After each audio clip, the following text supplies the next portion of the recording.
Praise the lord. ఈరోజు దేవుని వాక్య ధ్యానాంశము మత్తయి సువార్త 14వ అధ్యాయము 13వ వచనం నుండి 21వ వచనం వరకు. యేసు ఆ సంగతి విని దోణి ఎక్కి అక్కడ నుండి అరణ్య ప్రదేశమునకు ఏకాంతముగా వెళ్ళెను. జనసమూహములో ఆ సంగతి విని పట్టణముల నుండి కాలినడకను ఆయన వెంట వెళ్ళిరి. ఆయన వచ్చి ఆ గొప్ప సమూహమును చూసి వారి మీద కనికరపడి వారిలో రోగులైన వారిని స్వస్థపరిచెను. సాయంకాలమైనప్పుడు శిష్యులు ఆయన యొద్దకు వచ్చి, ఇది అరణ్య ప్రదేశము, ఇప్పటికే ప్రొద్దుపోయెను. ఈ జనులు గ్రామములోనికి వెళ్ళి భోజన పదార్థములు కొనుక్కున్నటకై వారిని పంపివేయమని చెప్పిరి. యేసు, వారు వెళ్ళనక్కరలేదు, మీరే వారికి భోజనం పెట్టుడని వారితో చెప్పగా, వారు, ఇక్కడ మన యొద్ద 5 రొట్టెలను 2 చేపలను తప్ప మరేమీ లేదని ఆయనతో చెప్పిరి. అందుకైన వాటిని నా యొద్దకు తెండని చెప్పి పచ్చిక మీద కూర్చుండుడని జనులకు ఆజ్ఞాపించి ఆ 5 రొట్టెలను 2 చేపలను పట్టుకొని ఆకాశము వైపు కన్నులెత్తి ఆశీర్వదించి ఆ రొట్టెలు విరిచి శిష్యులకిచ్చెను. శిష్యులు జనులకు వడ్డించిరి.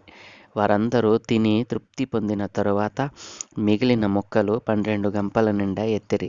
స్త్రీలను పిల్లలను కాక తినిన వారు ఇంచుమించు 5,000 మంది పురుషులు. ఆమెన్. ప్రభువునందు ప్రియ దేవుని జనాంగమా, మన ప్రభువును రక్షకుడైన యేసుక్రీస్తు ప్రభుల వారి దివ్యనామమున మీకు శుభములు తెలియచేస్తూ ఉన్నాను. మీ అందరికీ వందనాలండి. ఈరోజు దేవుడు మనకిచ్చిన వాక్య ధ్యానాంశము లో మనము నేర్చుకోవాల్సినటువంటి పాఠము, మంచి విషయాలు దేవుడు ఇక్కడ మనకు తెలియచేశారు. యేసుక్రీస్తు ప్రభుల వారు పగలంతా సువార్త పని చేస్తూ రాత్రంతా ఆయన ప్రార్థనలో గడిపేటువంటి అనుభవం కలిగిన వాడు. ఆయన ఎక్కడ కూడా తిని మదించి ఆయన సుఖముగా నిద్రించినట్లుగా ఎక్కడ మనము బైబిల్ గ్రంథంలో ఎక్కడ మనం చూడలేం. ఆయన అన్నారు కదూ, ఆకాశ పక్షులకు గూళ్ళుండెను, మనుష్య కుమారునికి తలవాల్చుకొనుట అయినను స్థలము లేదని ఆయన జనులతో చెప్పినట్లుగా మనం చూసాము. అవునండి, ఆయన పగలంతా దేవుని పని చేసేవారు. దేవుని పని ఏంటో తెలుసా? స్వార్థ పని. ఆయన ఎందుకు ఈ లోకానికి వచ్చారు? దేవుని యొక్క మాటలను, దేవుని యొక్క ఆజ్ఞలను ఆయన ప్రచురం చేసేవారు, ప్రకటించేవారు. సువార్త పని పగలంతా చేసి అలసిపోయి మనమైతే విశ్రాంతి తీసుకుంటాం. కానీ యేసుక్రీస్తు ప్రభుల వారికి ఉన్నటువంటి అలవాటు ఏంటో తెలుసా? ఆయన పగలంతా సువార్త పని చేసి రాత్రంతా ఏకాంతముగా కొండపైకి వెళ్ళి ఆయన ప్రార్థన చేసేవారు. ఆయన ఎక్కడ కూడా కొనికి నిద్రించినట్లుగా మనం చూడం. ఎందుచేతనంటే ఆయన ఈ లోకానికి వచ్చిన సమయము చాలా విలువైనదని, సమయాలను ఏర్పాటు చేసిన వాడు ఆయన ఎరుగడా? ఆయన సమయాలను, కాలాలను ఎరిగినటువంటి దేవుడు గనుక ఆయన ఒక్క క్షణం కూడా ఆయన వృధాగా గడిపినటువంటి విషయము మనం ఎక్కడ చూడలేము. సమయాన్ని వాడుకునేటువంటి విధానము యేసయ్యలో మనం చూడగలం. సమయాన్ని ఎక్కడ వృధా చేసినట్లుగా మనం గమనించమండి. నా ప్రియ దేవుని జనాంగమా, ఈ రోజున దేవుడు నీకు ఇచ్చినటువంటి సమయాన్ని ఎంత వృధాగా నీవు గడుపుతున్నావో ఆలోచన చేయి. యేసుక్రీస్తు ప్రభుల వారు ఏకాంతముగా ప్రార్థన చేయటానికి వెళితే ఆ సంగతి తెలిసినటువంటి జనులందరూ కూడా పట్టణాల నుండి, గ్రామాల నుండి కాలినడకన ఆయన వెంట వెళ్ళారంటండి. యేసు ప్రభుల వారు ప్రార్థన చేద్దామని ఆయన ఏకాంతముగా వెళితే అప్పటికీ కూడా జనులు విడిచిపెట్టకుండా ఆయన వెంట వెళ్ళారు. అయితే ఆయన ఆ గొప్ప జనసమూహములను చూసి వారి మీద కనికరపడి వారిలో రోగులైన వారిని స్వస్థపరిచాడంటే, యేసు ప్రభు వారు అరణ్య ప్రదేశమునకు ఏకాంతంగా వెళ్ళినప్పుడు ఆ సంగతి విన్నటువంటి ప్రజలు సమూహాలుగా ఆయన దగ్గరికి వచ్చేసారు. ఆయన ఆ సమూహాన్ని చూసి వారి మీద కనికరపడి వారికి అనేక విషయాలు బోధించాడు. అలా బోధిస్తూ ఉండగా ప్రజలు ఏం చేశారో తెలుసా?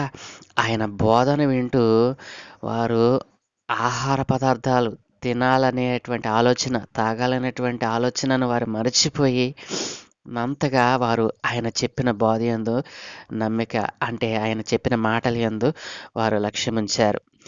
ఆ సమయంలో వారికి ఆహారం తినాలనేటువంటి ఆలోచన గాని, తాగాలనేటువంటి ఆలోచన గాని వారికి కలగలేదేమో!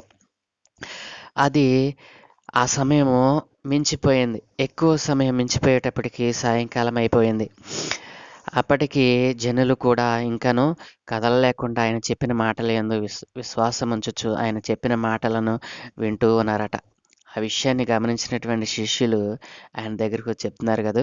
సాయంకాలం అయినప్పుడు శిష్యులు ఆయన వద్దకు వచ్చి, "ఇది అరణ్య ప్రదేశము ప్రభువా! ఇప్పటికే ప్రొద్దుపోయింది. ఈ జనులు గ్రామాల్లోనికి వెళ్ళి భోజన పదార్థాలు కొనుక్కొనుటకే వారిని పంపివేయమని" చెప్పి ఆయనతో చెప్పారట. నా ప్రియ దేవుని జనాంగమా, ఆలోచన చేయండి. సూర్య, చంద్ర, నక్షత్రములను కలుగజేసిన వాడు ఎవరు? ఆయనే కదూ! సూర్య, చంద్ర, నక్షత్రములను ఆయా ఆయా గ్రహాలలో, ఆయా స్థలాలలో ఉంచిన వాడెవరు? ఆయనే కదూ! ఎందుకు ఆయన యొద్ద ఉన్నటువంటి శిష్యులు ఆ విషయాలను గమనించలేదో తెలుసా? ఆయన మనిషి రూపిగా ఈ లోకంలో ఉన్నాడు. మానవ రూపిగా ఈ లోకంలో సంచరించాడు. శిష్యులు ఇంకనూ పరిపూర్ణమైనటువంటి విశ్వాసమును, ఆత్మ సంబంధమైనటువంటి విషయాలను గ్రహించేటువంటి మనస్సు కలిగి లేరు అప్పటికి. కాబట్టే వారు బాహ్య సంబంధమైనటువంటి అవసరాలను గూర్చి ఆయనకి తెలియచేస్తూ ఉన్నారు. యేసయ్య వారి మీద కనికరపడ్డాడు గదా! అనేక మందిని స్వస్థపరిచాడు గదా! అప్పటికి కూడా వారి గ్రహింపు లేని మనసుతో ఉన్నారు. అయినప్పటికీ ఈ విషయాలన్నీ కూడా ఆయన వారికి ఒక్కొక్కటిగా తెలియచేస్తూ వచ్చారు. బాహ్య సంబంధమైన అవసరాలను గురించి దేవుడు ఎరుగడా అండి? ఆయన ఎరగగలడు. అయితే ఇక్కడ ఒక అద్భుతమును వారి మధ్య చేయాలని ఆయన ఆశపడ్డాడు కనుక అది వారికి తెలియపడలేదు. సాయంకాలమైనప్పుడు శిష్యులు ఆయన యొద్దకు వచ్చి, "వీరిని పంపేయి ప్రభువా! అరణ్య ప్రదేశం కదూ! ఇక్కడ ఇంతమందికి మనం ఆహారం పెట్టలేం. వారే వెళ్లి కొనుక్కుంటారని" చెప్పినప్పుడు యేసు ప్రభువారు ఏమన్నారో తెలుసా? వారు వెళ్ళనక్కరలేదు. మీరే వారికి భోజనం పెట్టడని వారితో చెప్పగా, వారు ఇక్కడ మన యొద్ద 5 రొట్టెలను 2 చేపలు తప్ప మరి ఏమీ లేదని ఆయనతో చెప్పారు. యేసు ప్రభు వారి అజ్ఞానమును చూసి ఆయన నవ్వుకొనుంటారు. యేసు వారు వెళ్ళనక్కర్లేదనేటప్పటికే వీరి గుండెల్లో రాయి పడి ఉంటది. ఇన్ని వేల మందికి ఆహారం ఎలా పెట్టగలం?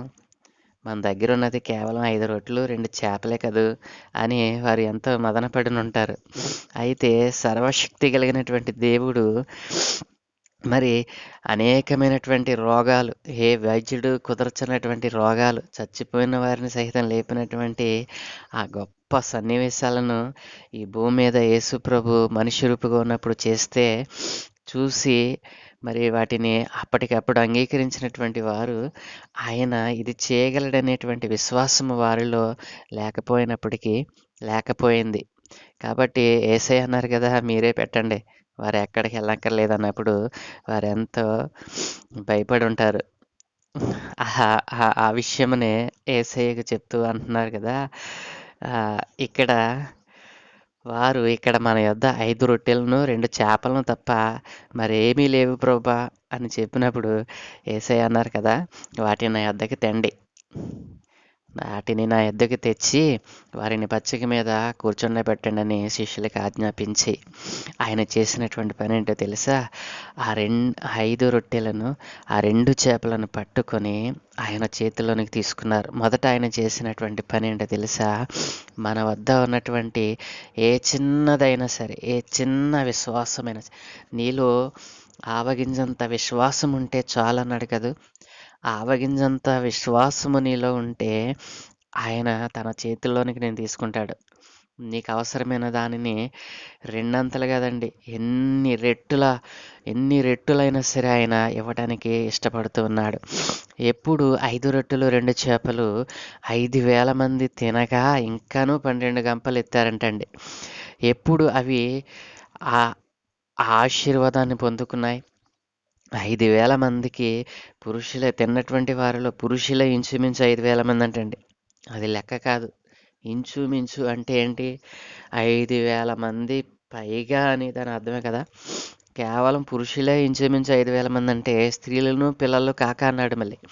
కాబట్టి ఎప్పుడు ఏ ఆశీర్వాదము ఆ బాహ్యపరమైనటువంటి పదార్థం మీదకి వచ్చింది అంటే, ఆ బాహ్యమైనటువంటి, ఆ శరీర సంబంధమైనటువంటి ఆ రొట్టెలు, ఆ చేపలు యేసయ్య చేతిలోనికి వెళ్ళినప్పుడు, యేసయ్య చేతుల్లోనికి ఎప్పుడైతే ఆ రొట్టెలు, ఆ 2 చేపలు వెళ్ళాయో, ఆయన వాటిని పట్టుకొని ఆకాశము వైపు చేతులెత్తి, కన్నులెత్తి ఆయన ఆశీర్వదించాడు.